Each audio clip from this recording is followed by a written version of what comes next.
Yan po, nakabili na po tayo ng lalaking pato. Nabili natin yan sa halagang 200 pesos.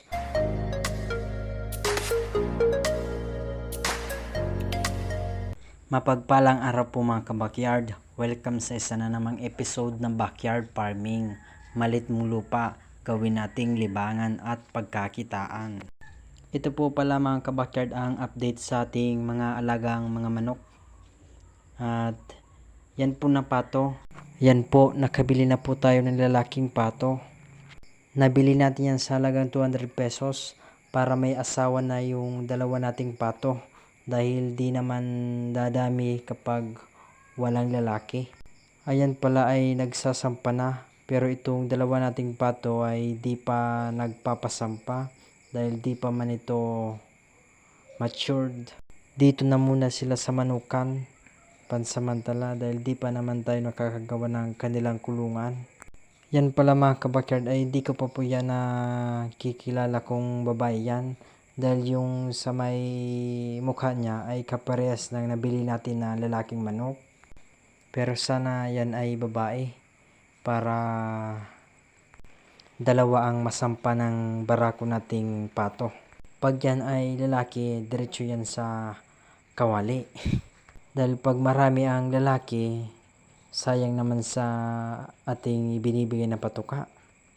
Tsaka mas maganda kapag mas marami ang babae para marami ang mangingitlog kumpara sa mas marami ang lalaki na hindi naman nagpuproduce ng itlog. Yan pala mga kabakyard, may dalawang itlog at na-harvest na natin dyan yung iba at nasa rep po para hindi agad mabulok. Tsaka kung may maglimlim at kung di naman ay pwede nating incubator.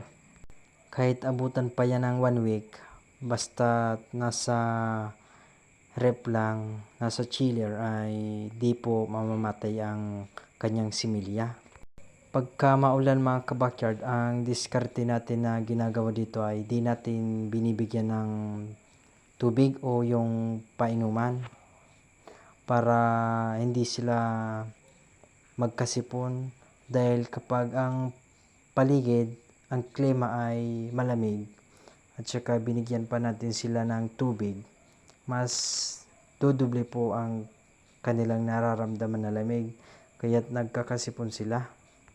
Kaya nagbibigay lang tayo kapag mainit ang panahon at kapag ganyan nga maganda. Dahil yun ang times na mas kailangan nila ang tubig. Ang pinapainom pala natin dito mga kabakyard ay Egg 1000 at saka Vitamin Pro para tuloy-tuloy ang kanilang pangingitlog. At sa ganun ay malakas ang kanilang resistensya. At saka di naman natin may iwasan na magkasipon ng ating mga alaga. Kaya binibigyan natin sila ng Primoxil na antibacterial. Tsaka pag may sipon pala mga kabakyard ng ating mga alaga, ihiwalay natin sila para hindi magkahawaan, para di tayo magastusan ng grabe sa kanilang gamot. At yun po ang diskarte namin dito. Kapag may sipon ng isa, dapat naka-separate na po yan para matutukan natin ng maayos at mabigyan ng gamot. Tsaka every time na pumupunta tayo dito sa ating manukan, chine-check natin sila isa-isa. Yung kanilang ilong kung may basa ba, kasi kapag basa yan, may sipon po yan na kailangan nating gamutin. Ito pala mga kabakyard na breeders natin ay iilan lang dito nagkakasipon at madali naman na gumaling. Kaya hindi tayo na gagastusan ng grabe sa kanilang gamot. Ayan po pala mga kabakyard yung Rhode Island Red. At yun sa una, yun yung Decal Brown na madalas na sumampa sa ating mga babaeng manok. Ayan po. Ayan yung pato natin at kahit malayo na yung camera, malaki pa rin. At ayan po, napapalibutan po yan ng range net. Ayan po yung waterer at naubos na po yung tubig. Magpapalit na naman ulit tayo. At pag magpapalit po tayo ng tubig dito sa waterer ay hinugasan po muna natin. Ginagamitan po natin ng brush para maalis po yung mga dumi. Kasi po yung pato kapag umiinom po yan, may mga times na dumudumi. Diyan po natin nilalagay yung nagkakasipon na mga manok. At sa kabila yan yung kulungan ng ating mga baboy.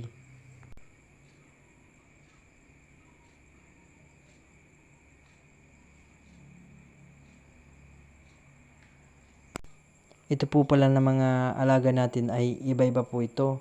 Yan po ay Texas. At meron po tayo ditong Rhode Island, DeKalb, yung Serama, at saka yung Kabir at Native. Yan lamang po yung mga breeders natin at saka may mga broodstag pa po tayo na BPR, Black Australorp, at saka DeKalb White. Yan ang update sa ating backyard. Kung napadaan ka sa aking channel, sana i-consider akong i-like and i-subscribe. Malaking tulong po yan. Kung nagustuhan nyo ang aking content at nadagdagan ang iyong kalaman dahil kay backyard farming, sana i-share nyo na rin. Maraming salamat.